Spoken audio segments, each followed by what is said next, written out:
Então, gente, boa tarde. Meu nome é Marina Cunha de Souza Lima, eu sou R2 do CGP e a gente vai dar continuação, né, àqueles protocolos que a gente vem fazendo. A gente já concluiu o protocolo de amidalite e hoje a gente vai começar o de otite. Eu vou falar da parte do diagnóstico e juntamente quem colaborou para poder fazer foi a Ana Paula, a Camila, a Luciana e a Patrícia, que também são R2 lá do CGP, e eu fui orientada pela doutora Mariana Decor, juntamente com a doutora Thalita e a doutora Bárbara. Qualquer coisa que tiver estranho, não estiver funcionando, pode me interromper. Então, para a gente começar, a gente vai falar primeiro de uma visão geral do problema, depois das evidências pré-analisadas e depois nós vamos falar do grade. Então, falando primeiro, a gente vai falar especificamente de otite média aguda. Eu vou dar uma pincelada em alguns outros tipos, mas o nosso objetivo é esse aqui hoje. E a gente utilizou os sumários, o UpToDate, o Dynamed, a Academia Americana de Pediatria, a Sociedade Brasileira de Pediatria, a Academia Americana de Medicina de Família e a Associação Interamericana de Otorrinolaringologia.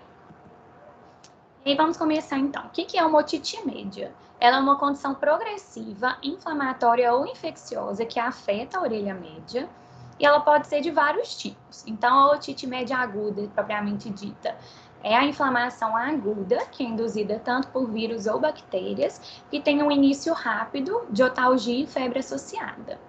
A otite média supurativa aguda é um subtipo da otite média aguda, que é caracterizada por pus, juntamente com uma descarga se tiver perfuração da membrana timpânica, que é a própria otorreia. A otite média com efusão é a inflamação com líquido colecionado na orelha média, mas aí não vai ter sinal ou sintoma de infecção aguda. Então tem o líquido, mas não tem sinal de infecção.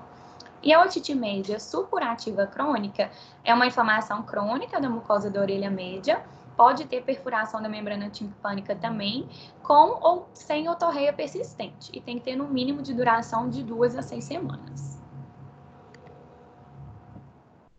A otite média aguda, ela é definida pelo abaulamento moderado a grave da membrana timpânica ou um novo aparecimento de otorreia que não for causado por otite externa aguda. É acompanhado de sinais agudos da doença ou sintomas de inflamação na orelha média.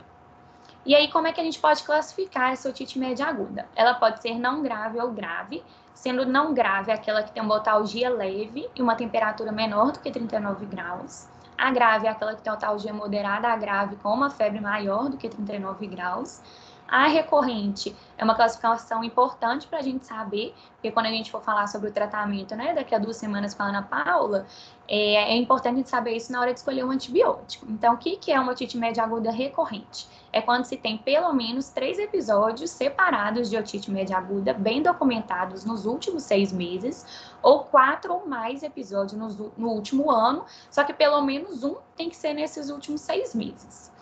A otite média aguda descomplicada é aquela que não tem otorreia, e a falha no tratamento é quando não tem melhora clínica ou não tem melhora dos achados otológicos depois de 48 a 72 horas que começou a antibiótico terapia.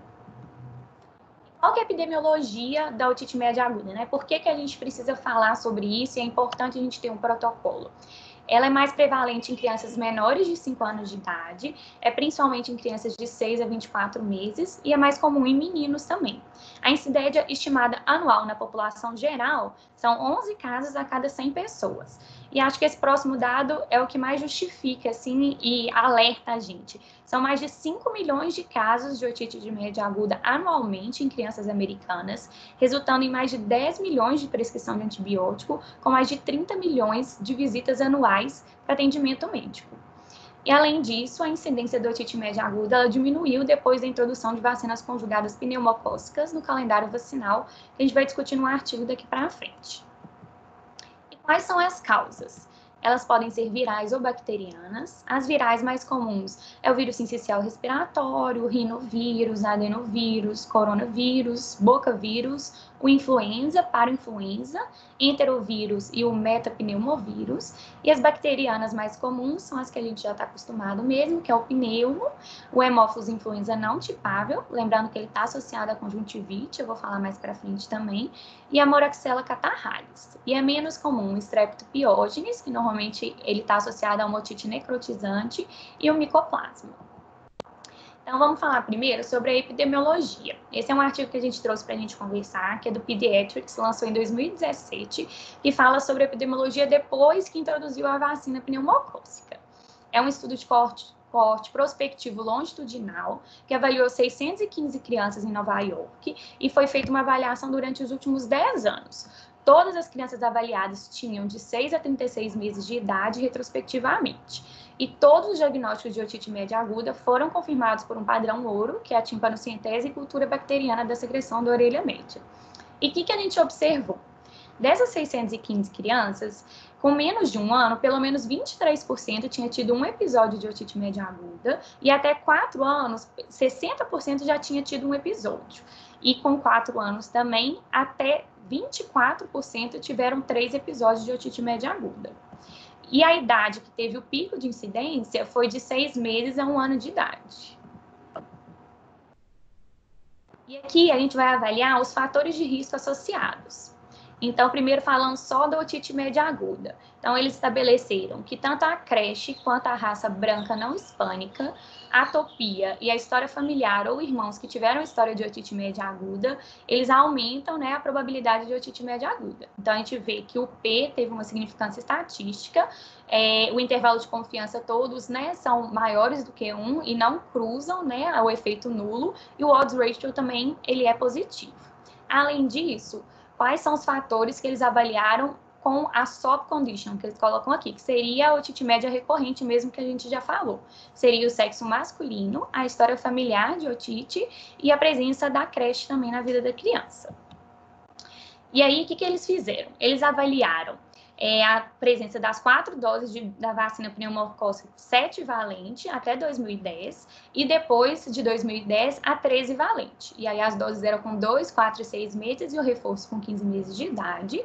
E aí a gente pode ver nos gráficos aqui embaixo que a gente divide antes da vacina, de 95 a 2001, com a vacina Pneumo 7 de 2001 a 2010 e a Pneumo 13 de 2010 até 2016. E o que a gente observa? Que teve uma diminuição da incidência de pneumococo depois da introdução, né, da vacina e teve um aumento da quantidade de etiologia pela moraxella. E que a quantidade de hemófilos manteve mais ou menos a mesma. Isso porque a nossa vacinação para hemófilos é contra o hemófilo tipo B. E o que causa a otite é o hemófilo não tipável. E aí a gente vê, então, com esse estudo, que a introdução da vacina ela diminuiu a epidemiologia da otite média aguda, ela não alterou os fatores de risco e alterou, na verdade, um pouco a etiologia dela. E o que a gente precisa perguntar e pensar na hora que esse paciente chega para a gente no consultório? Então, se o paciente tem queixa de otalgia, perda auditiva, febre ou irritabilidade, normalmente ela é precedida por sintomas gripais de vias aéreas superiores, questionar sempre sobre a presença de secreção ocular ou sintomas de conjuntivite associados, sobre otorreia e lembrar que os lactentes, eles vão ter queixas inespecíficas. Então, desde febre, hiporexia, vômitos, diarreia, pode ter alteração no sono. Eles falam sobre esse puxar, esfregar ou segurar a orelha e um choro excessivo. Além disso, é importante a gente avaliar o número de otites prévias que essa criança já teve, a presença de atopias e o calendário vacinal, a história familiar de otite e lembrar a exposição aos fatores de risco, entre eles o tabagismo, a creche, o uso de chupetas e avaliar sobre a amamentação. Então, agora a gente vai começar a falar sobre esses fatores de risco. Então, em relação à idade, igual eu falei, o principal pico é de 6 meses a 1 ano. Existe um outro pico que é relacionado com 5 e 6 anos, mas o principal é a idade anterior. E por que ele acontece? Normalmente a criança ela tem uma anatomia imatura, a tuba auditiva dela é menor, mais móvel e mais horizontalizada, o que acaba facilitando, né, a drenagem da secreção nasal para a orelha média. Além disso, essas crianças podem ter predisposição genética e um sistema imune mais imaturo. Em relação à história familiar, principalmente quando se tem história de irmão com otite média recorrente, por características ou anatômicas familiares, ou fisiológicas, ou imunológicas, e algumas pessoas relatam um polimorfismo de genes de citocinas pró-inflamatórias e genes tanto da imunidade inata e adaptativa que aumentam a suscetibilidade de otite familiar, né? E a creche Por que ela é um fator de risco? Porque ela aumenta a transmissão de bactérias e vírus, então, que é o que acaba acontecendo, né, em praticamente todas as doenças de pediatria. Além disso, o tabagismo passivo e a exposição à poluição, que eles acreditam que está relacionado a um aumento de carreamento dos patógenos para nasofaringe e orofaringe, mas os resultados são inconsistentes para muitos poluentes, eles não conseguem diferenciar qual que causaria alguma coisa, então é um pouco controverso. Além disso, o uso de chupetas, eles falam que está relacionado com o aumento de otite, mas a maioria em estudos observacionais. Então, não é também um fator de risco relacionado diretamente. E aqui, só para a gente lembrar da tuba auditiva, que eu falei que é diferente, né? Então, a gente vê na criança, ela é realmente menor, mais horizontalizada, mais perto da cavidade nasal, que acaba favorecendo a presença de otite, comparado com o adulto. Além disso, a raça e etnia. No UpToDate, eles colocam os indígenas e os pacientes da América do Norte têm maior incidência comparado com os europeus. Os países que têm limitação de falta de recurso, isso está associado a episódios supurativos graves de otite média, que aí, né, a falta de acesso, a falta de cuidado, fatores ambientais acabam dificultando que essas crianças sejam diagnosticadas precocemente e acabam tendo esses episódios mais graves. A estação de ano está relacionada com maior incidência no inverno e na primavera, e imunodeficiências e comorbidades. Então, crianças com HIV, fenda palatina, síndrome de Down e atopias como a rinite alérgica, a gente também tem que pensar. São os fatores protetores. O principal fator protetor é a amamentação. Ela protege nos primeiros 2 anos de vida, mas a maior proteção que é relacionada são aquelas crianças que tiveram aleitamento materno exclusivo por pelo menos 6 meses de vida. Mas eles colocam que qualquer amamentação, independente do tempo, ela é benéfica comparada a nenhuma. E por que a amamentação ela é benéfica? Ela diminui a colonização da nasofaringe por otopatógenos, tanto do pneumo quanto do hemófilo. Além disso, tem uma proteção imunológica do próprio leite. E na hora que a criança está mamando, ela tem um desenvolvimento da musculatura facial e a posição que ela é mantida durante a amamentação é um pouquinho mais em pezinha do que quando está tomando a mamadeira, que provavelmente a criança está completamente deitada, que também favorece, né, a otite. Além disso, o xilitol, existe essa revisão da Cochrane, que eles colocam que a administração diária reduziria o risco de otite média recorrente, só que é muito difícil a gente colocar isso na nossa prática de pediatria, porque normalmente ele é administrado em forma de chicletes ou pastilha, então como que a gente vai administrar isso em crianças menores de 2 anos, que é a nossa população de maior risco, e além disso tem que ser de 3 a 5 vezes por dia, o que limita muito a praticabilidade para a gente usar. E aqui são os desfechos que a gente considerou críticos e importantes. Então, a gente colocou como avaliação de complicações intracranianas, complicações intratemporais, evitar a perda auditiva e evitar o uso indiscriminado de antibióticos e a indução de resistência bacteriana. Todos esses como críticos. E, além disso, como importante, não dificultar o diagnóstico de outras causas. Então, isso em vários lugares eles falam que às vezes a criança vai no pediatra e aí tá com uma febre a princípio sem foco definido, e aí né, a gente olha a orelha e fala, tá um pouquinho vermelhinha, é otite. E às vezes a gente acaba deixando de diagnosticar outras causas que seriam importantes e até complicações. Além disso, reduzir também os dias de ausência escolar. E quais são as boas práticas que a gente tem que fazer no nosso dia a dia? Então, a gente não precisa solicitar exame de sangue. Então, se a gente tiver o diagnóstico de otite média, não precisa. A gente às vezes vê isso, né? No pronto atendimento, a criança já está com 4 dias de febre, mas você viu uma otite, não tem necessidade de pedir exames de sangue. Além disso, a gente tem que prescrever as orientações de sinais de alarme, em pensar que é uma mãe, às vezes, que tem várias crianças para cuidar, é difícil dela lembrar tudo aquilo que a gente falou, então é importante a gente realmente colocar no nosso receituário, a gente avaliar sempre quando que a gente vai indicar esse tratamento e evitar, mais uma vez, o uso indiscriminado de antibióticos para evitar as bactérias multiresistentes. Então, eu coloquei aqui uma tabelinha com os sumários para exame de sangue, só para reforçar mais uma vez. Então, todos esses sumários que a gente falou, eles falam que não é para pedir, e o UpToDate coloca só uma observação, que seria pedir hemocultura para aquelas crianças que tiverem suspeita de bacteremia associada à otite, como alguma infecção invasiva. Então, a gente pediria apenas hemoculturas, mas hemograma, PCR, essas coisas não é para pedir. Então, a gente considerou todas essas orientações como suficientes.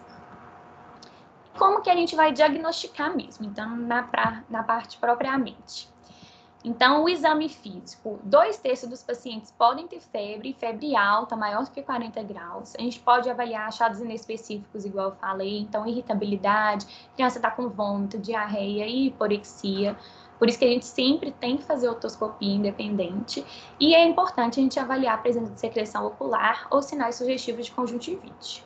E aí, como que a gente vai posicionar esse paciente para fazer otoscopia? Então, essas imagens a gente pegou de um artigo do New England, na verdade é um vídeo que aí eles colocam que a gente achou super interessante. A gente não conseguiu achar exatamente qual seria a melhor posição para avaliar. O que eles falam é que numa criança que for maior, colaborativa, a gente deve deixar a criança sentada, que facilitaria a gente ver o nível hidroaéreo de secreção. Mas, além disso, o que eles falam que é o mais importante é a gente realmente imobilizar essa criança para a gente conseguir visualizar com tranquilidade a membrana timpânica e evitar de acontecer algum acidente, alguma perfuração. Então, a gente pode deixar tanto ela na posição supina quanto prona, que eu achei super interessante, que eu, pelo menos, nunca tinha visto essa posição. Ou colocar realmente a criança em pezinha no colo dos pais, que aí ele vai, né, prender as perninhas na perna dele e segurar a mãozinha e a cabeça. Em relação agora à avaliação da otoscopia, a gente sabe que tem uma divisão dos quadrantes da membrana timpânica. Não sei se vai aparecer minha setinha aí, mas aqui tem o quadrante póstero superior, o quadrante póstero inferior, o quadrante antero inferior e o quadrante antero superior.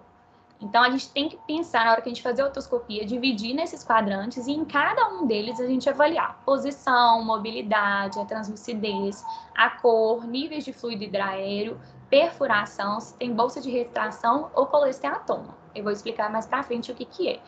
E a mobilidade de cada parte a gente tem que avaliar pela otoscopia pneumática. O que adianta a gente fazer isso tudo se a gente não tiver um aparelho adequado? Então, isso é muito importante. Eles sugerem a gente utilizar uma lâmpada de halogênio com brilho de maior ou igual a 100 velas e a bateria tem que estar carregada. Tem um estudo que eu achei super interessante, que eles chegaram em um pronto atendimento e avaliaram o otoscópio de todas as pessoas que estavam avaliando. E mais de 22% tinha alguma coisa que não estava adequada, ou era a luz, ou a bateria não estava suficiente. Então, a gente não vai conseguir, mesmo se a gente souber toda a técnica, tudo certinho, se a gente não tiver realmente o aparelho nas melhores condições. E o otoscópio pneumático, ele seria a preferência porque ele gera um melhor vedamento para a otoscopia. Em relação ao tamanho do espéculo, o ideal é aquele que é o mais confortável e que tem o maior tamanho na porção cartilaginosa do canal auditivo externo. Eles colocam no UpToDate que a maioria das crianças vai dar esse de 4 milímetros, que é esse que eu circulei aí, mas o mais importante é a gente saber que tem que ser o maior tamanho que fique confortável dentro do canal auditivo. E aí, vamos supor, chegou a criança, a gente fez isso tudo, tá, né, já olhou o nosso otoscópio, tá tudo certinho, e aí na hora que a gente fez a otoscopia, tem essa cera aí na frente. Então, o que a gente tem que fazer? Então, quando que a gente vai remover essa cera? A gente só vai remover a cera se o paciente tiver algum sintoma ou for um paciente que não sabe expressar esse sintoma. Se o paciente tiver assintomático, não tem motivo para você tentar tirar essa cera. Então, quais seriam esses sintomas associados? Perda auditiva, otalgia ou prurido. E os pacientes que não expressam sintomas seriam as crianças pequenas ou se ele tem alguma alteração neurológica. E existem 3 métodos que a gente pode remover a cera. Tem os seromelíticos, que eles não são indicados em pacientes que têm doenças agudas, se ele tem membrana timpânica perfurada ou se ele já fez alguma cirurgia otológica. Eles descrevem vários tipos de seromelíticos, eles não colocam um com melhor benefício em relação a outro. Eles falam que até mesmo solução salina consegue fazer esse papel de dissolver a cera. E o UpToDate coloca que o que eles mais utilizam é o peróxido de carbamida, que é o que eles têm mais costume mesmo. Mas, assim, não tem uma superioridade em relação a outro. Eles falam que pode ser óleo mineral, que pode ser peróxido de hidrogênio, docussato de sódio. Existem vários tipos. E eu olhei de curiosidade, o Cerumin, né, que é o que é mais conhecido, assim, que a gente escuta falar, ele é com a substância que é um ativo de trolamina, que na verdade ele faz uma reação com a cera de saponificação. Então, ele dissolve mesmo essa cera e, além disso, ele tem hidroxicloroquina, que seria um fungistático.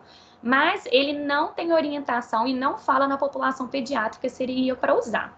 Em relação aos outros, como que eles orientam a utilizar? Seriam mais ou menos 5 gotas em cada orelha. A gente pinga, deixa esperando de 5 a 10 minutos. Pode ser que escorra na hora que a pessoa levante, mas tem que ficar o maior tempo, porque tem que ficar em contato mesmo ali com aquela cera. E vai usar no máximo por 4 dias. Acima disso, aumenta muito o risco de vários efeitos colaterais, então não tem indicação.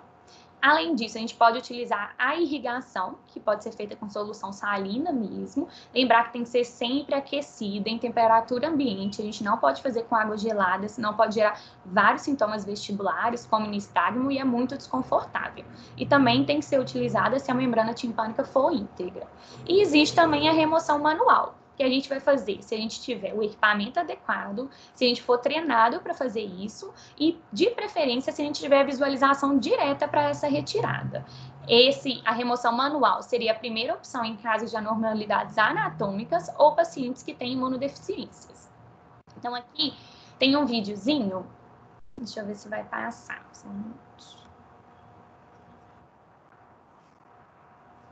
Então, a gente coloca o otoscópio, né?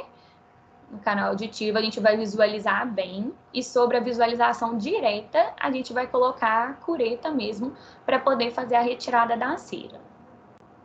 Então, o que eles sugerem e orientam é sempre a gente tentar transpassar a cera toda para tentar retirar ela de uma parte toda, porque senão a gente acaba deixando pedaços dentro do canal auditivo. Sempre tomando muito cuidado para não encostar, né, no canal auditivo externo e nem na membrana timpânica. A gente vai tentar sempre passar a cera como um todo e puxar. E aí eles vão colocar também sobre esse modo do que a gente colocaria um algodão mesmo em volta da cureta, se a gente não estiver conseguindo visualizar, fazendo movimentos circulares para tentar retirar essa cera. E o outro seria a própria irrigação. Então, você vai pegar uma seringa, depois de você ter aquecido o soro fisiológico, e aí vai colocar no canal auditivo, não vai introduzir muito, e vai apertar, instilar mesmo, para tentar fazer a remoção da cera. E quais são os achados normais da otoscopia? Se a gente vai ver a otoscopia normal.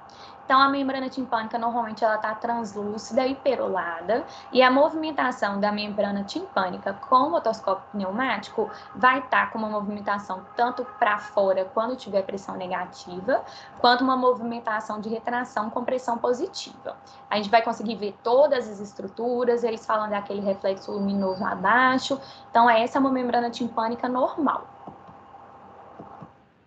E quais são os achados que a gente vai ter na otite média aguda? Então, acho que esse é um slide importante que a gente tem que prestar atenção. Então, em relação ao contorno, o abaulamento é o sinal mais consistente de otite média aguda e realmente ele sugere um patógeno bacteriano. A membrana timpânica abaulada significa que tem uma inflamação aguda e tem derrame naquele ouvido médio. E ela começa lá naquela área póstero superior. Não sei se vocês lembram do quadrante, aquela parte de cima. A maioria das alterações que a gente for ver vão começar nessa região. Então, é uma área que a gente tem que ficar atenta na hora da otoscopia. E, além disso, o cabo do martelo normalmente não fica evidente. Em relação à cor, ela pode ser branca ou amarela pálida, que normalmente está relacionada a pus na orelha média. O fluido sem infecção, ele pode ser da cor âmbar, cinza ou azul. E a membrana timpânica vermelha ou hemorrágica significa que tem alguma inflamação ali, mas é muito inespecífica. Pode estar relacionada ao choro, pode ser se a gente tentou tirar a cera, pode estar acontecendo. Se a criança tiver com febre, então é um achado inespecífico para a gente avaliar. Em relação à translucidez, normalmente a membrana timpânica na otite média aguda vai estar opaca ou turva e a mobilidade diminuída ou ausente. Então, aqui são imagens de uma otoscopia alterada. Então, no primeiro a gente vê uma membrana timpânica abaulada e no segundo a gente vê um eritema importante dessa membrana timpânica associado ao abaulamento e a gente consegue ver um fluido de ar também. Baixo é muito interessante que a gente vê a evolução. Então, a primeira seria uma inflamação bem precoce, está começando um abaulamento e depois ele vai progredindo. Então, depois tem um derrame purulento com nível de fluido e depois já tem um abaulamento completo. Nessa primeira, a gente pode ver que aquela região que eu falei do quadrante póstero superior está começando a abaular. Então, é por isso que é uma área que a gente tem que ficar bem atenta. Outros achados que a gente pode ver. a meringosclerose, que são placas esbranquiçadas assintomáticas de cristais de cálcio e fosfato que depositam na membrana timpânica, a meningite bolhosa, que aparecem essas bolhas mesmo, que eu vou falar um pouquinho mais para frente. Pode ter retração das membranas timpânicas, que pode ser sequela e até predispor a colesteatomas, e o próprio colesteatoma, que na verdade é um crescimento benigno do epitélio escamoso descamatizado e estratificado sob a membrana timpânica. E a otorreia da orelha média. Então, lembrar que a otite média aguda, ela não deve ser nunca diagnosticada se a gente não tiver secreção na orelha média. A perfuração aguda, que gera essa otorreia purulenta, e o diagnóstico de otite, se a criança tiver com otorreia, tem que ser desde que a gente exclua a otite externa. Então, tem uma imagem embaixo mostrando uma otite externa. A otite externa é uma inflamação do canal auditivo, então não é uma inflamação que está na orelha média. Ela pode ter uma redução transitória da audição e pode persistir semanas a meses depois que resolve outros sinais e sintomas de otite média aguda. E a otoscopia pneumática é assim, a melhor coisa que a gente tem para avaliar mobilidade. Ela pode ser dolorosa em crianças que têm otite média aguda. Então, as crianças que têm uma membrana timpânica que já está abalada, eles falam que não necessariamente a gente precisaria fazer a otoscopia pneumática, porque ela já vai estar diminuída ou ausente essa mobilidade. O que ela faz? Ela cria pressões positivas e negativas do interior do canal auditivo externo e a gente usa um insuflador. A pressão positiva é quando o insuflador ele é comprimido dentro do canal e gera uma pressão negativa quando ele é liberado. E a gente vai avaliar aquele mesmo quadrante que eu falei, que é o póstero superior, que está ali em cima para a gente lembrar qual que é. E uma vedação hermética entre o espéculo e o canal auditivo, ele é essencial para criar essas pressões. Então, aqui um outro videozinho mostrando o otoscópio pneumático. Então, a gente aperta o insuflador, coloca dentro do canal auditivo e aperta, quer dizer, primeiro coloca e aperta. E a gente vai ver a membrana sendo retraída, com a pressão positiva. E se a gente apertar do lado de fora e depois colocar dentro do canal auditivo, a gente vai ver que a membrana timpânica vai vir na nossa direção. E é quando cria essa pressão negativa. Então, aí é uma membrana timpânica movendo normal, com a mobilidade preservada. E aqui uma mobilidade reduzida. A gente vê que ela não tem a mesma movimentação que a outra.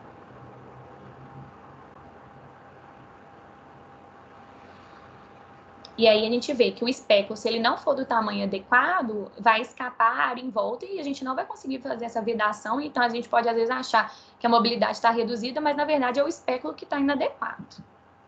Existe também a otoscopia digital, que normalmente tem uma câmera de alta resolução, que a gente pode permitir fotografia e, às vezes, até fazer vídeos. Seria muito interessante, porque a gente poderia gravar essas imagens e poder fazer grupos depois de discussão, fazer um treinamento e ter documentado aquilo.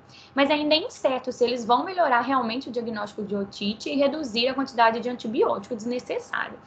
A Thalita mesmo, quando a gente estava conversando, ela falou que ela tinha comprado esse que é conectado no celular, mas que é muito difícil de fazer criança. Primeiro porque a criança não fica quieta, então para a gente conseguir achar a membrana e ficar na posição adequada. Além disso, que depois de um tempo ele vai esquentando. Então, o ideal, eles sugerem colocar o otoscópio, a câmera dentro de um espéculo, e aí vai diminuir menos ainda o nosso campo de visão. Então, que é difícil da gente aplicar na nossa realidade, além do preço, né? E aí aqui eu trouxe um artigo do Pediatrics também de 2002, que ele avalia a acurácia que os residentes de pediatria têm para fazer o diagnóstico de otite média. Então, como que foi feito? É um estudo prospectivo que foi da Universidade de Stanford, na Califórnia, que eles acompanharam durante um mês esses residentes. Então, que foram mais ou menos 29 residentes de pediatria, do primeiro ao terceiro ano, e aí eles avaliaram crianças de 3 meses ou a 16 anos que foram no pronto atendimento com alguma queixa aguda, mas 44% dessas crianças tinham menos de 2 anos. E eles excluíram as crianças que tinham algum tubo de timpanostomia ou alguma anormalidade na orelha média, como, por exemplo, colesteatoma. Então, o paciente chegava, o residente avaliava, fazia o exame físico, olhava a anamnese e preenchia esse formulário depois. Então, ele tinha tanto as o que ele achava no exame físico da orelha esquerda, quanto da orelha direita, desde cor, eritema, a espessura, a posição da membrana timpânica, a mobilidade e a presença de efusão. Depois, o residente vai falar o que ele acha que é o diagnóstico de cada orelha e depois se ele acha que tem que ter um tratamento ou não. E aí, depois que esses pacientes eram avaliados pelo residente, eles iam para uma avaliação de um otorrino pediátrico, onde era feita uma otoscopia pneumática. Além disso, depois eles ainda eram submetidos a uma timpanometria por audiologistas. Não necessariamente nessa ordem, pode ser que às vezes fazia timpanometria antes de passar pelo otorrino, e os resultados, eles eram cegados. Então, na hora que chegava para o otorrino, ele não sabia o que o residente tinha achado ou o que tinha sido o resultado da timpanometria. E aí, eles avaliaram os resultados com o coeficiente kappa, que ele avalia o nível de concordância e reprodutibilidade de dois conjuntos de dados. Então, a gente vê que eles avaliaram 86 orelhas, e aí essa primeira tabela aqui de baixo é a relação entre a avaliação dos residentes de pediatria com o do otorrino. E a gente vê que a correlação foi razoável. Então, aqui do lado tem, né, os valores. Então, todos os residentes comparados diretamente foi um valor de 0,3, de 0,21 a 0,4 seria razoável.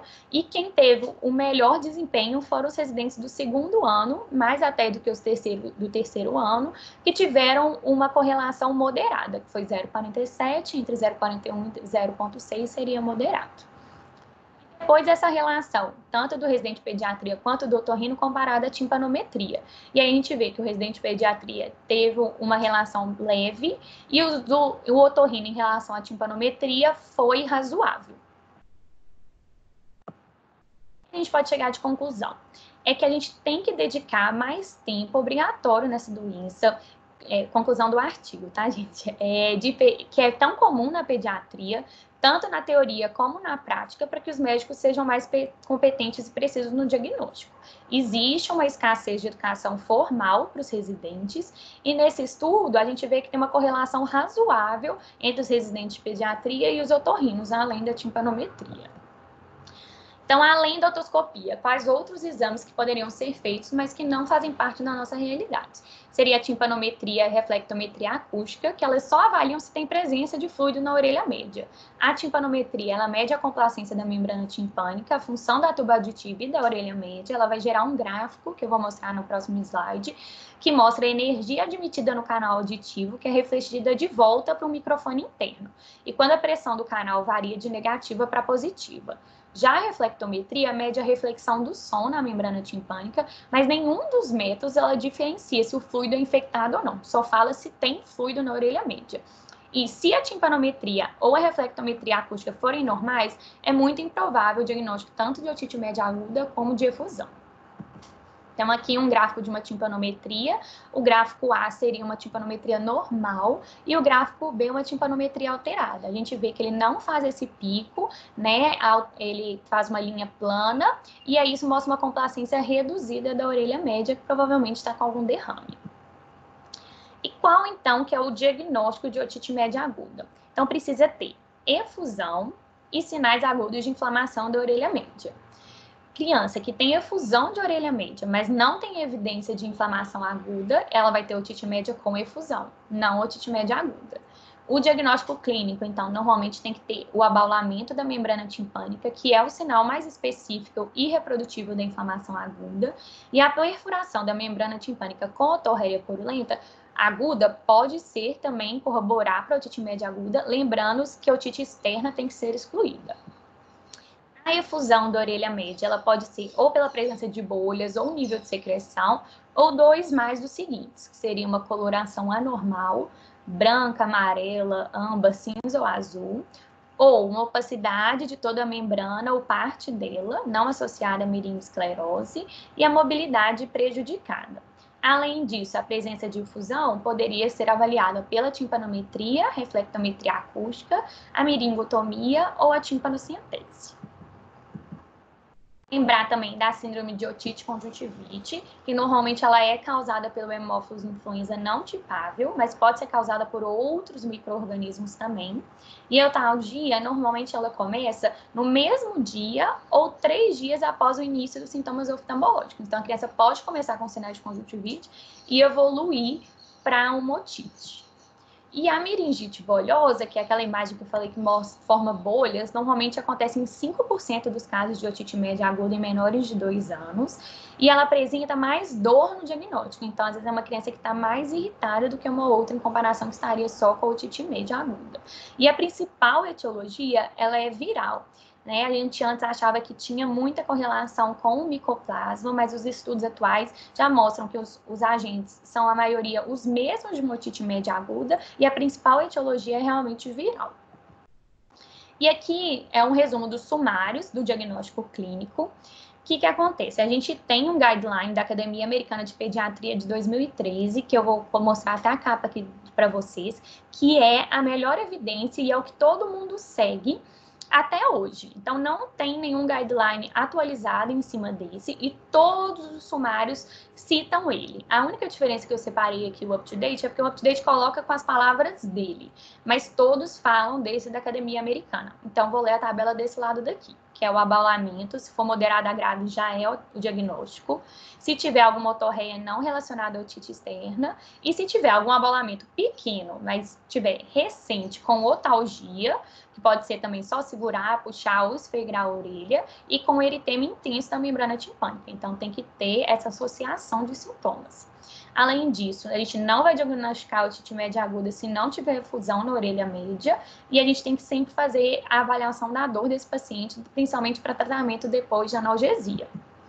Então, a gente considerou aqui como suficiente porque é a evidência que a gente tem e é o que todo mundo utiliza como guideline atualmente.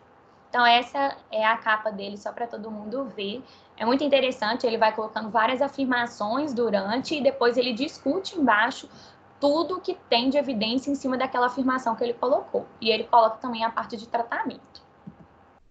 E eu trouxe aqui um exemplo de um score clínico, porque o ideal, né, seria que se a gente tivesse alguma avaliação um pouco mais objetiva, se a gente pudesse falar, é acima de tanto, seria exatamente uma otite média aguda. Só que, infelizmente, já foram feitos vários e vários scores, eles variam muito de um para o outro e variam muito da realidade de cada lugar. Então, tem lugar que são profissionais treinados, que são otorrinos, que eles têm otoscópio pneumático, então a gente não pode colocar de forma sistemática para todos os lugares. Então, esse é um exemplo que eu trouxe, que é de 2011. E como é que é feito o estudo? São sintomas de otite observados por otoscopistas validados e foram pontuados com um sistema de 10 pontos e de 30 pontos. O de 30 pontos ele já existia, então eles tentam reduzir para um de 10 pontos. E aí eles foram avaliados no início agudo da doença e num teste de cura 3 semanas depois. Foram 330 crianças com otite média aguda, de mais ou menos com a idade de 13 meses. Então, aqui seria o score, o de cima de 10 pontos, o de baixo de 30. Eles são bem semelhantes, coloca desde a história, né, a parte da anamnese, do exame físico, se está com febre ou não, e sinais de otoscopia, e aí você classificaria como ausente, leve, moderado, grave. E a diferença do de 30 pontos é que ele adiciona perfuração, e ele coloca mais classificações, então moderada a grave, normal e moderada, então colocaria um pouco mais de opções. E aí, a gente colocaria o de 10 pontos com alteração se tivesse maior ou igual a 3 sinais. Então, a gente vê que é muito difícil, porque não necessariamente precisaria de otoscopia, da otoscopia. Então, paciente com febre, muito irritado e com alguma outra alteração de otalgia, já seria o diagnóstico de otite média aguda. E o de 30 pontos precisaria de 9 ou mais alterações. E aí a gente vê que os dois tiveram uma sensibilidade e especificidade boa, mas o de 10 pontos foi um pouquinho melhor, com a sensibilidade e especificidade de 87% e 98%, o valor preditivo positivo de 91% e 97%. Já o de 30 pontos, a sensibilidade foi de 80% e a especificidade de 97%, e o valor preditivo positivo de 89% e o negativo de 95%. E eles colocam também a curva ROC. O que é essa curva? Quanto maior for a curva, mais preciso é aquela análise que a gente está fazendo. E a área sobre a curva, que seria essa parte, qualquer ponto que fosse colocado embaixo da curva, é igual à probabilidade que a pontuação de um verdadeiro positivo que fosse escolhido aleatoriamente fosse maior do que um negativo verdadeiro. E aí a gente vê que o score de 10 pontos teve um pouco melhor do que o de 30, mas os dois tiveram uma curva ROC muito boa. E quais são as limitações desse estudo? Então, quem avalia são 4 clínicos que são otoscopistas validados e qualificados. Então, se a gente utilizasse isso com médicos em um pronto atendimento geral, se teria realmente o mesmo benefício que eles tiveram. Além disso, o diagnóstico de otite média aguda no SCOR não necessariamente necessita de alteração na otoscopia, igual eu falei, o que acaba aumentando a incidência da doença. E, além disso, todas as crianças que foram avaliadas na visita do teste de cura, que foi aquele 3 semanas depois, eles tiveram otite média aguda e foram tratadas. Então, a gente não consegue comparar essa escala numa população com e sem otite. Mas o que a gente pode levar disso? Que um método, se fosse sistemático e estruturado, ajudaria a gente na avaliação clínica e ajudaria também a gente fazer outros ensaios clínicos, porque garantiria uma certa uniformidade dos pacientes na inclusão em um estudo e avaliação dos resultados. Mas, igual eu falei, é muito difícil realmente, assim, da gente aplicar isso na nossa realidade. Por exemplo, ele avalia a mobilidade. A gente não tem otoscópio pneumático, então acaba dificultando mesmo essa aplicação. E o diagnóstico etiológico, ele pode ser feito pela timpanocentese. O que é isso? A gente faz uma aspiração do líquido do ouvido médio e a gente envia esse líquido para cultura ou para algum outro estudo microbiológico. O diagnóstico etiológico, normalmente, ele não é feito porque a gente começa um antibiótico empírico. E a timpanocentese vai ser indicada se tiver uma criança muito toxemiada, for imunocomprometida ou tiver uma falha recorrente a cursos anteriores de antibióticos. Existe a cultura de nasofaringe também, que pode ser considerada se a timpanocentese não for disponível, e normalmente são naqueles pacientes que também tiveram falha do tratamento. Então, a ideia é que o patógeno que tiver ali naquela nasofaringe também vai ser o patógeno que está causando a otite média aguda. Também tem vários estudos, mostra uma boa correlação, mas também não é aplicado na nossa realidade. As complicações. Tem as complicações intratemporais, que pode ser perda auditiva, que é principalmente com a otite média aguda com efusão, anormalidades desde perfuração, que é essa primeira foto, a miringoesclerose, que é aquela calcificação que eu falei, ou retração e o colapso inteiro da membrana timpânica, como nessa última imagem. Além disso, pode ter sintomas vestibulares, desde enjoo, vertigem, alteração de equilíbrio ou motor, e com ou sem nistagmo. Além disso, pode ter uma otite crônica supurativa, que é aquela criança que tem uma perfuração da membrana timpânica com drenagem de secreção por pelo menos 6 semanas.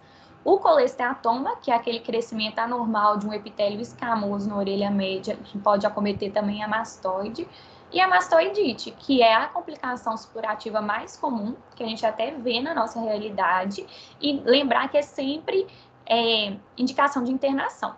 E normalmente a criança vai ter uma retração com edema retroauricular e uma protrusão auricular também.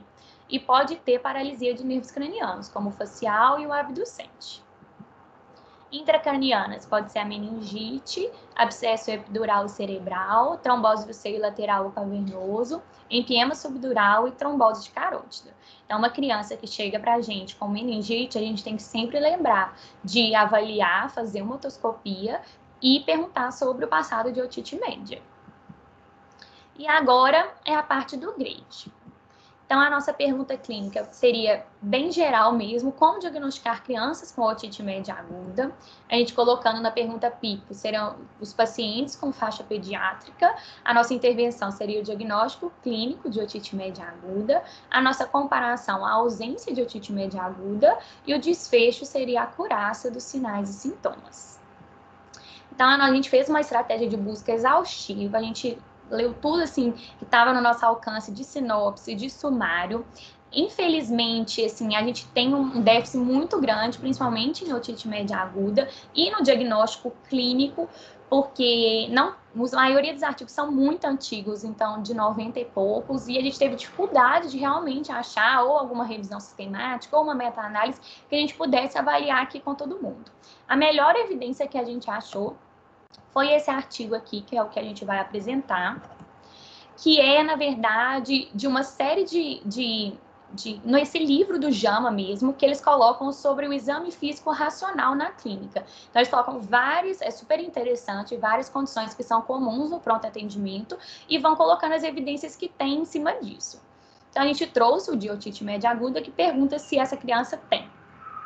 Então, agora, e ele começa com um caso clínico, que eu queria que todo mundo prestasse bastante atenção, e aí a gente vai começar a entrar no Pull Leve para poder responder algumas perguntas. Então, é uma criança de 15 meses de idade, que está com febre baixa e está puxando a orelha. E depois, muitos e muitos dias de tosse e coriza.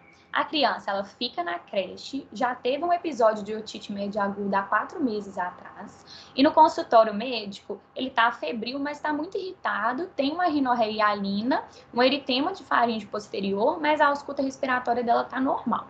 E aí, na hora que a gente vai fazer a otoscopia, a direita tem uma oclusão com cerume, mas a membrana timpânica esquerda está normal, está com boa visualização, boa mobilidade no otoscópio pneumático.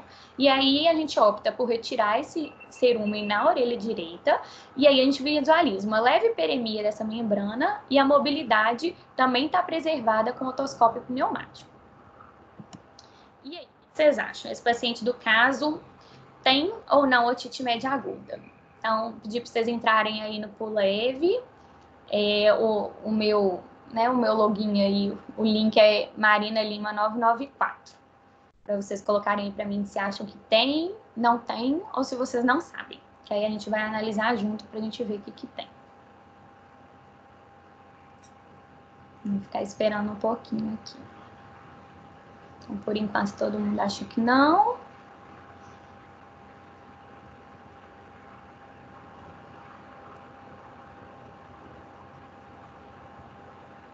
Alguém tem alguma dúvida em relação? As pessoas não sabem, voltaram, acham que não. Então, vou continuar, para a gente poder fazer a análise junto do caso. Então, a gente tentou utilizar aquela metodologia de uma revisão sistemática para a gente validar os resultados desse artigo. Só que, infelizmente, como é um artigo que junta muitos estudos diferentes, que utilizam os métodos diagnósticos diferentes, né, a característica de cada estudo é muito variável, a idade dos pacientes é variável, então ficou um estudo entre uma revisão narrativa e uma revisão sistemática. E a gente não conseguiu seguir todo o passo para poder fazer essa validação. Mas aí eu vou apresentar para vocês o que a gente conseguiu avaliar, e se alguém tiver alguma outra ideia, depois quiser ler o artigo também para a gente discutir, também estou à disposição. Então, a pergunta clínica era como diagnosticar crianças com otite média aguda. Ele não coloca especificamente qual foi a pergunta pico dele, em hora nenhuma, mas é o título do artigo, então a gente considerou como adequado. Na busca, ele não cita quais foram os termos de busca que ele utilizou. De banco de dados, ele coloca no Medline apenas de 66 a 2002. Então, a gente vê que foi um tempo bom, né, prolongado, mas ele utiliza como base de dados só a Medline. E ele fala que busca na referência dos artigos 5. Então, ele vai perder ponto no primeiro, no segundo a gente colocou questionável porque foi só o Medline mesmo, e o terceiro tá ok. Ele não cita a literatura cinzenta e fala que só procurou artigos em inglês. Então, também perdeu mais uns pontinhos. E aí ele coloca os critérios de elegibilidade dele. Então, ele fala que são artigos que avaliaram sinais e sintomas de otite média aguda na faixa pediátrica.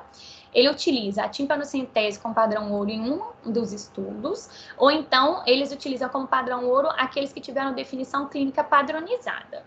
E aí ele coloca que eles fizeram uma validação interna dos artigos, classificando eles de um nível de evidência de 1 a 5, na verdade, mas aí o nível de evidência 5 foi excluído e foi identificado apenas, e ficou, né, lá no estudo, aqueles que tiveram nível 3 e 4, porque não existia artigo com nível 1 e 2. Ele não coloca exatamente o que é esse nível de evidência. Ele cita, por exemplo, que o nível de evidência 5 seria a comparação não independente dos sintomas com o padrão de validade incerta, mas ele não coloca sistematicamente qual que foi essa classificação de evidência que ele fez. E, além disso, ele exclui aqueles que têm otite média com efusão persistente e esses artigos com nível de evidência 5. Então, a gente pôs os critérios de elegibilidade interrogado, porque a gente não sabe exatamente como que foi essa evidência que ele classificou.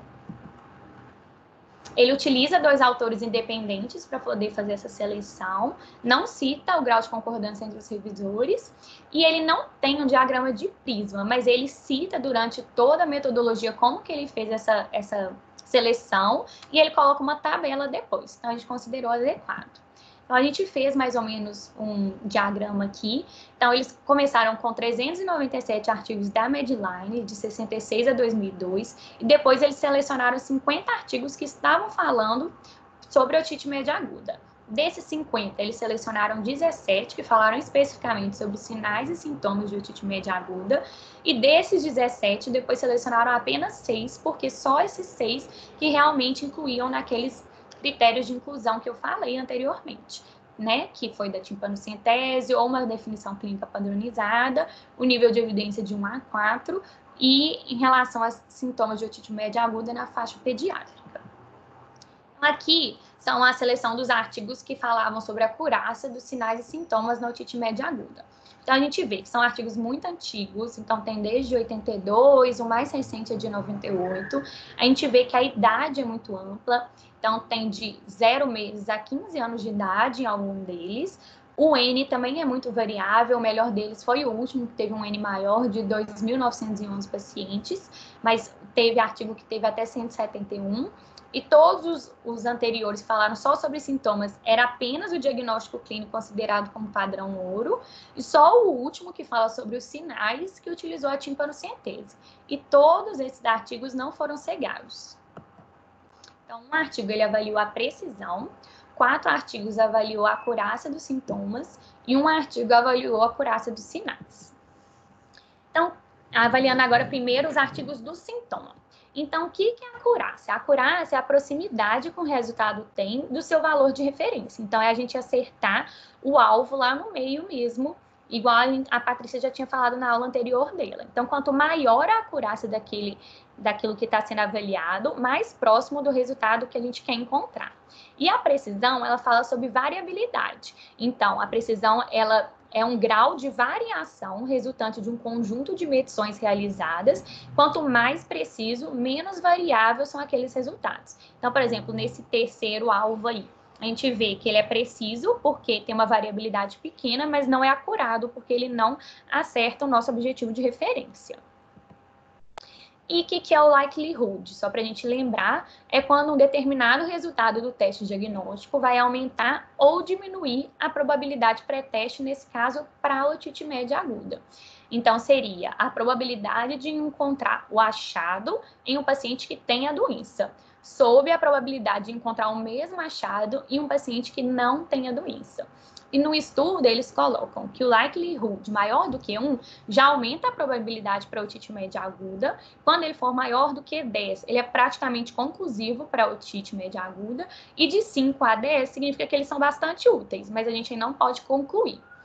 Quando o likelihood for menor do que 1, é menor a probabilidade de otite média aguda. Se for menor do que 0,1, praticamente exclui. E de 0,1 a 0,2, ele é pouco conclusivo.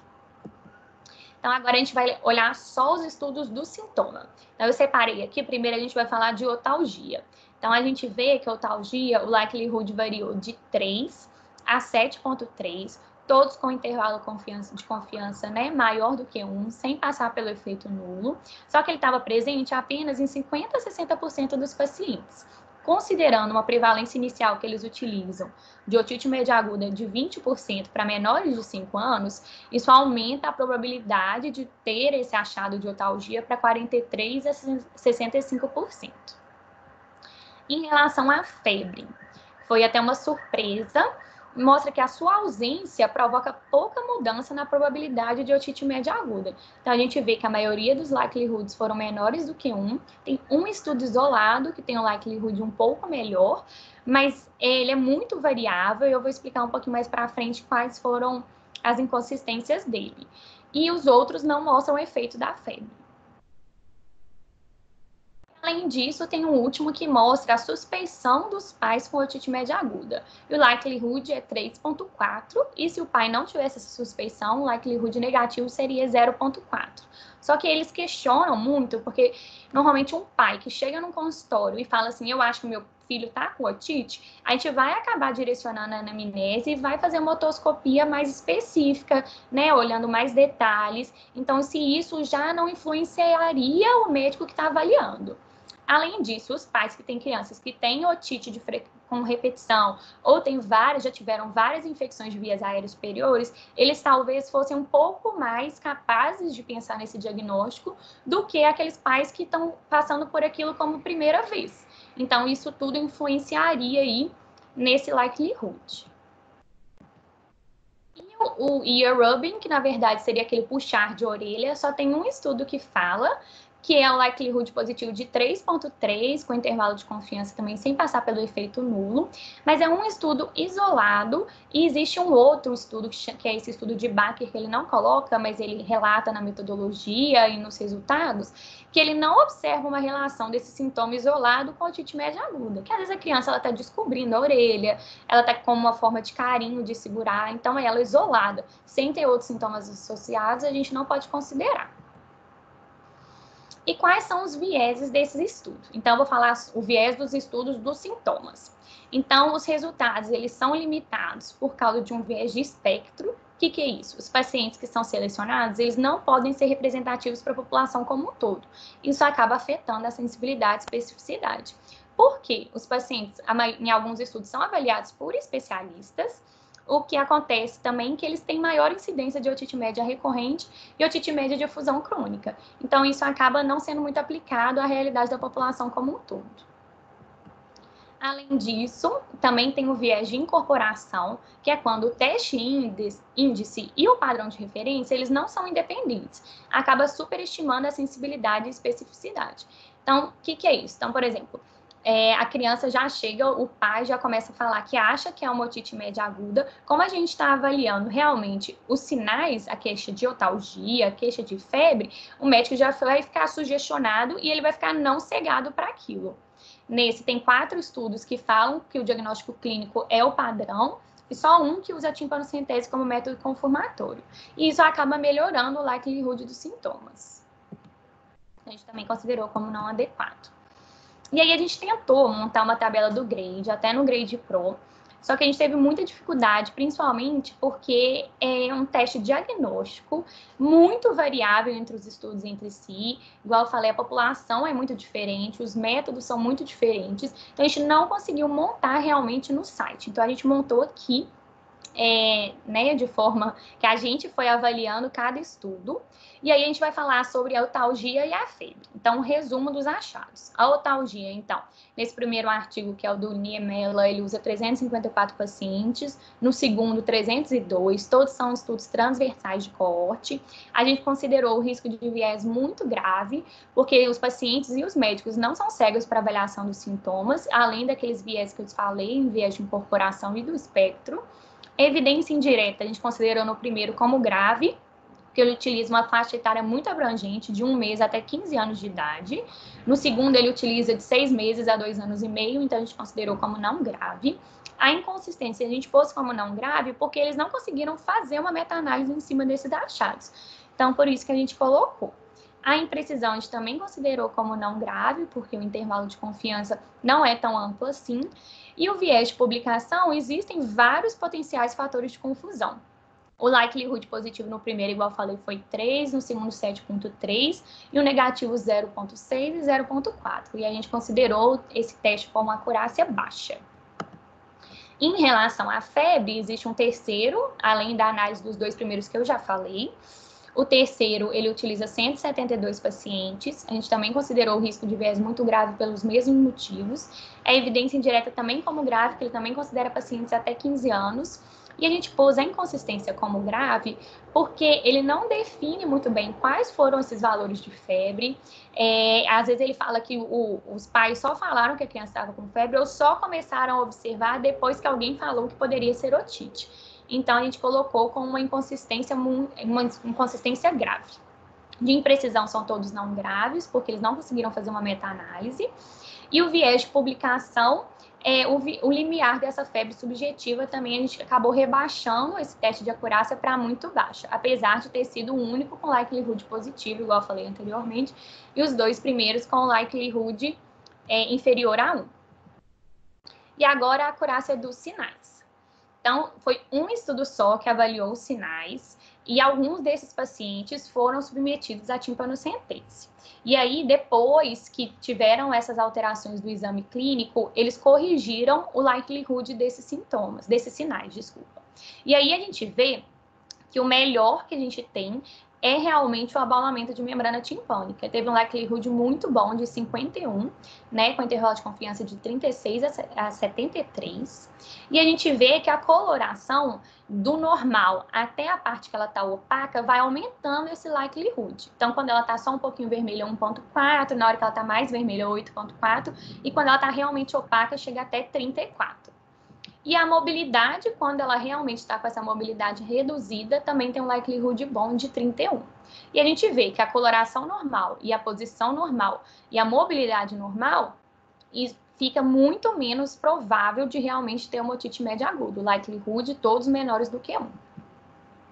E aí, analisando esse artigo dos sinais, ele teve um N grande e a gente acabou rebaixando ele em duas coisas. No teste índice, porque o diagnóstico clínico tem um viés de verificação, que eu vou explicar no próximo slide, e porque a referência padrão, que é a timpanoscentese, você tem que ter um conhecimento do teste índice. Então, só foi submetida a timpanoscentese quem clinicamente tinha realmente essa suspeita de otite média aguda. Então, o viés de verificação é quando se tem uma realização seletiva dessa timpanoscentese, que é o teste padrão, que acaba superestimando a sensibilidade e subestima a especificidade e o likelihood positivo. Só que nesse estudo, o que teve de diferente é que eles pegaram os achados do exame clínico para todos os pacientes e corrigiram esse viés de verificação. Então, a gente colocou como adequado porque eles fizeram essa correção em cima. E aí, em relação a todos, eles não descrevem, não foi possível o uso do funnel plot e o financiamento também não é descrito. E aí, então, a gente resolvendo o caso clínico, vamos pensar. É um paciente que, quais são os fatores de risco para otite média aguda? Ele tem 15 meses de idade, que é a idade mais prevalente, tem uma história prévia de otite média aguda e já teve uma infecção de via aérea superior. Então, isso tudo, só na anamnese já acenderia uma luzinha na nossa cabeça. Além disso, mas na otoscopia, a hiperemia de membrana timpânica é só à direita, ele é um achado isolado, e a gente viu que não é um bom preditivo para otite média aguda, porque tem um likelihood positivo baixo. Então, a gente até questiona se essa hiperemia foi consequente à remoção do cerume que o médico fez, ou o paciente estava chorando na hora, e além disso, ele tem a mobilidade da membrana timpânica normal. Então, é improvável o diagnóstico de otite média aguda. A gente até colocou aqui o nomograma de Fagan, que a gente pegou tudo que seria normal, que seria desde a posição, mobilidade e a coloração, que a gente considera. A gente pega a probabilidade pré-teste. O que é essa probabilidade pré-teste? Seria a incidência de otite média aguda na população, nessa faixa etária. Então, em menores de 2 anos, o Dynamed colocou que a probabilidade seria mais ou menos 42%. E aí a gente vai fazer uma linha em cima do likelihood daquele sinal, e aí vai ver qual que vai ser a probabilidade pós-teste. Então, se tiver membrana timpânica com posição normal, a gente vê que o likelihood de 0,5 vai ser mais ou menos de uns 17, uns 18, e com a mobilidade e a cor, a gente vê que seria mais ou menos uns 8, então que é muito baixo realmente. Então, se a gente vê essas alterações normais, a gente fica tranquilo para poder realmente falar que aquele paciente não tem otite média aguda naquele momento. E se a gente tivesse uma alteração nesse caso clínico, fosse um paciente agora com a mesma faixa etária, mas que ele está com febre alta, teve até 39 graus, e de restante está tudo igual, tá puxando a orelha, depois de muitos sintomas gripais de vários dias, a criança tem todos aqueles fatores de risco da creche, o episódio prévio de otite média aguda, tá febril naquele momento, mas a gente vê que ele tá irritado e tem uma rinorreia. E aí a gente vê que tem aquela oclusão, a gente opta por tirar o cerúmen, e aí a gente vê que tem um abaulamento na membrana timpânica direita, uma hiperemia, e a mobilidade está reduzida na otoscopia pneumática, enquanto a membrana timpânica esquerda está normal. E aí agora eu vou pedir de novo para vocês entrarem lá no Pulev e falar o que vocês acham que é o diagnóstico desse paciente. Se é otite média com efusão, otite média aguda unilateral, otite média aguda bilateral ou uma otite externa. Acho que tá todo mundo com o mesmo pensamento, né? Que é uma otite média aguda unilateral. E aí a nossa grande dúvida, eu vou passar então, que eu acho que a maioria, todo mundo colocou a mesma coisa, colocando de novo como um nomograma de Faga. Então, a gente vê que se a membrana timpânica tiver obalada, considerando a mesma probabilidade pré-teste de 42% que eu falei que era a incidência, então, olha, o likelihood de 51, a gente vê o tanto que aumenta a probabilidade pós-teste, chega ali até 97, 98, e se a membrana timpânica tiver com pouca mobilidade, considerando um likelihood mais ou menos de 31, também chega praticamente nos 95, 96. E se tiver com a membrana timpana opaca, é muito semelhante, o likelihood também vai chegar mais ou menos no mesmo tanto, 95 ou 96. E esse paciente que a gente avaliou, está indicado o tratamento com antibiótico para ele? O que vocês acham? E aí eu não vou dar essa resposta, porque a gente vai ter, né, o próximo protocolo aí para a gente poder discutir, que vai ser do tratamento daqui a 2 semanas, e aí a gente vai ver quais são as indicações realmente de tratamento. Então, para a gente concluir o trabalho, a gente viu que é necessário um treinamento constante, prático e teórico de habilidades de otoscopia, tanto para residentes, quanto para pediatras, quanto médicos de pronto atendimento. Então, tem vários lugares, inclusive no Guideline de Pediatria, eles falam que às vezes tem escrito naquelas, mesmo no programa, né, de pediatria da residência, aí tem escrito, tem treinamento para otite média aguda, mas realmente, às vezes, esses treinamentos são só 3 aulas anuais e aulas teóricas. Isso realmente seria um treinamento? Além disso, o aparelho adequado e a manutenção regular é essencial para garantir a validade da otoscopia. Não adianta a gente saber todas as alterações, saber fazer, posicionar direitinho, se o nosso otoscópio tiver com a bateria fraca ou com a luz inadequada. Além disso, o otoscópio pneumático ele ajudaria muito nessa avaliação da mobilidade da membrana timpânica, que melhoraria muito o diagnóstico.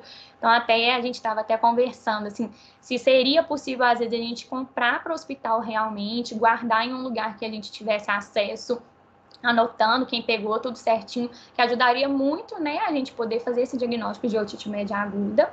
E além disso, para finalizar, a gente lembrar que diagnóstico clínico de otite média aguda não é sinônimo de tratamento com antimicrobiano. A gente vai ter que esperar a próxima aula para a gente realmente saber quando que a gente vai tratar, apesar de já ter feito o diagnóstico. Muito obrigada. Essas são as referências.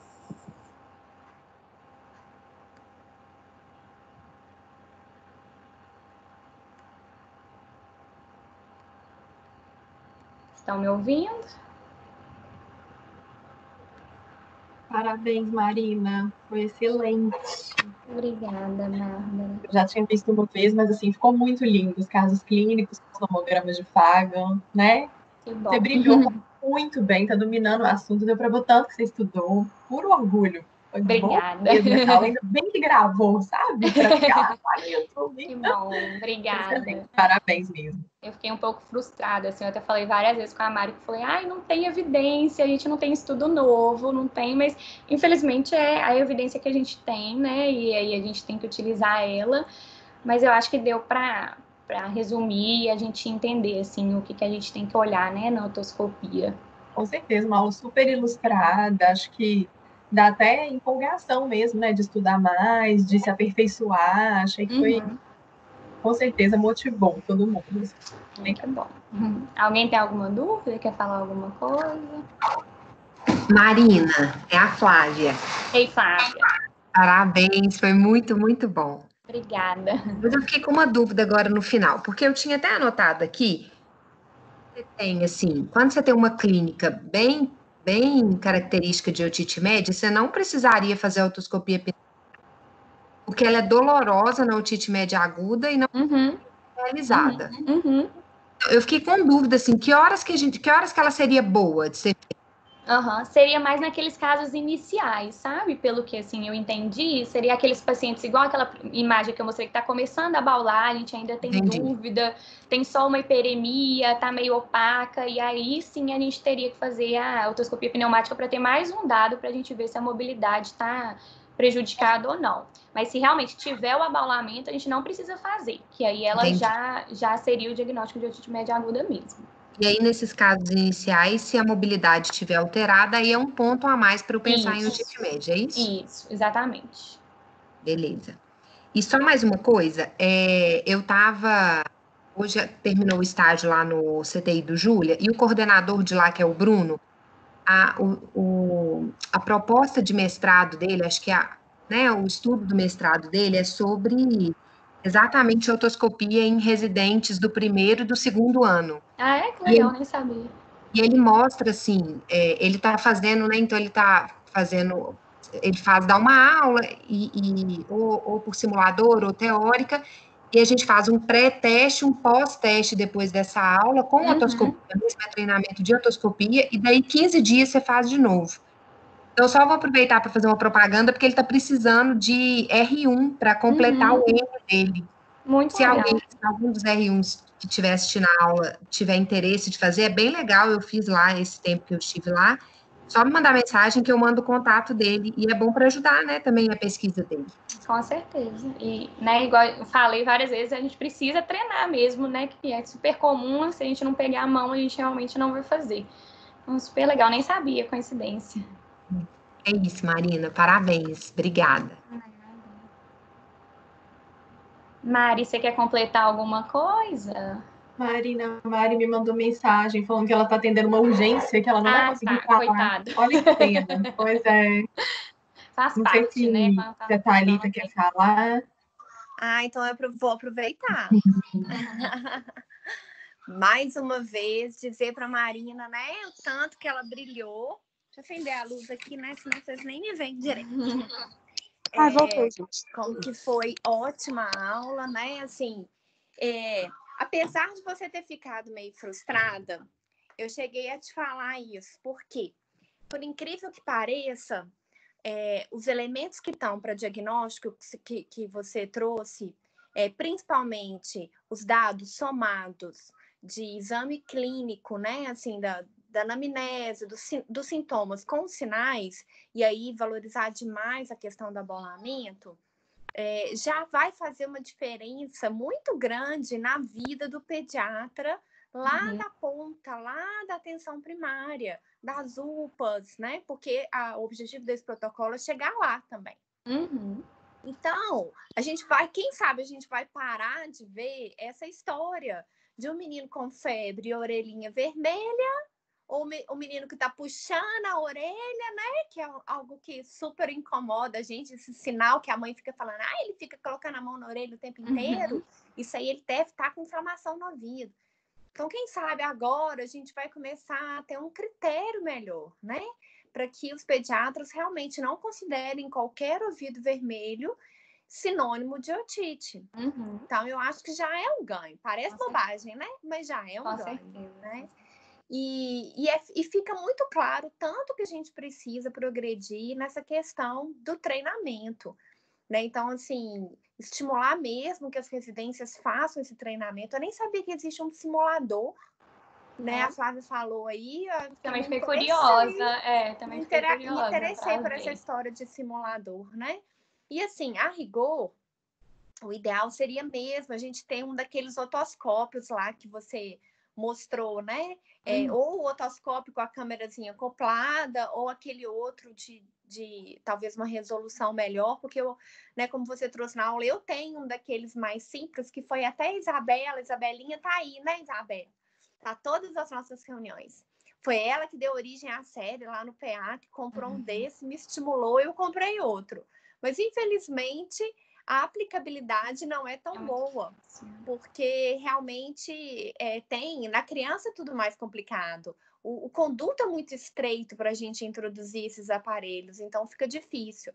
Mas o ideal seria isso mesmo, uma pessoa vendo ao mesmo tempo que outra, para a gente poder comparar os achados. Porque quantas vezes o residente faz uma otoscopia e na hora que eu vou fazer, eu vejo uma coisa diferente, aí eu volto e falo assim, olha lá, às 9 horas, né? Agora eu não vou usar isso, vou usar o quadrante superior, o quadrante inferior, né? Vai ficar bem mais chique.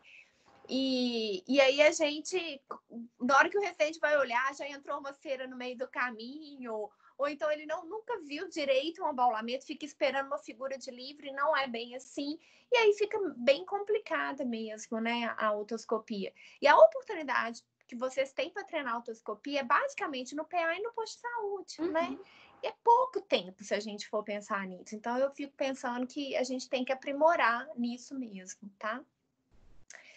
Mas eu achei que a aula foi, assim, muito boa. Adorei esse último artigo, né, que você trouxe, falando dos likelihoods. É algo só para reafirmar realmente, né, mas vocês fizeram usando o normograma de Fagan, que deu uma visão muito boa da probabilidade pré-teste e pós-teste. Então, para realmente ressaltar que se eu encontro esses achados, eu fico mais segura para fazer um diagnóstico. E realmente, eu brinco que na otite não basta fazer diagnóstico, tem que saber se vai tratar ou não, né? Uhum. Então, aí já fica o estímulo aí para todo mundo estar aqui daqui a 15 dias, para a gente ver a segunda parte do protocolo, que vai ser o tratamento, tá? Mas parabéns, acho que foi maravilhoso. Queria ouvir também os comentários da Mari, mas se não der, depois em outra oportunidade ela faz. Tá, joia. Oi, gente, eu acho que eu vou conseguir falar rapidinho. Oba, chegou, que bom. Vou dar rapidinho, real. Peraí, só um minutinho, vocês querem pedir vaga? Não. Tá. Não, então, acho que eu vou poder falar mesmo. Bom, só colocar algumas pontuações. Assim, parabéns muito, Marina. Assim, a apresentação ficou muito boa. Assim, e, assim, acho que é importante salientar que todo o desenvolvimento do raciocínio que ela colocou partiu muito dela. E como que foi bem imbricado todo o desenvolvimento da importância da análise da epidemiologia, dos fatores, né, dos principais germes responsáveis, de como que o exame físico impacta na nossa predição do diagnóstico, né? E aí, assim, a gente fica angustiado que a maioria dos estudos são estudos antigos, mas, de fato, antigamente que a gente se preocupava tanto com avaliar a acurácia do exame físico que a gente aplica, né? Hoje em dia, quando a gente vai ver os artigos, é tudo falando sobre exames mais complexos e exames de otoscopia que tem uma estrutura que não faz parte da nossa realidade. Então, de fato, assim, apesar dos estudos serem antigos, a gente, de fato, não pode se angustiar com eles, porque eles são as melhores evidências que a gente tem disponíveis mesmo, né, que vão comparar os achados dos sinais e sintomas com a predição de otite, né? Segunda coisa, com relação ao viés de incorporação, eu só queria fazer uma pontuação. O viés de incorporação acontece quando o teste padrão que a gente usa, ele tem alguns critérios que vão também ser observados no teste index que a gente está avaliando. Então, acaba que eles se conurbam um pouquinho. E isso que é chamado viés de incorporação. Por isso que ele atrapalha e ele aumenta, na verdade, a sensibilidade e a especificidade do teste index que está sendo testado.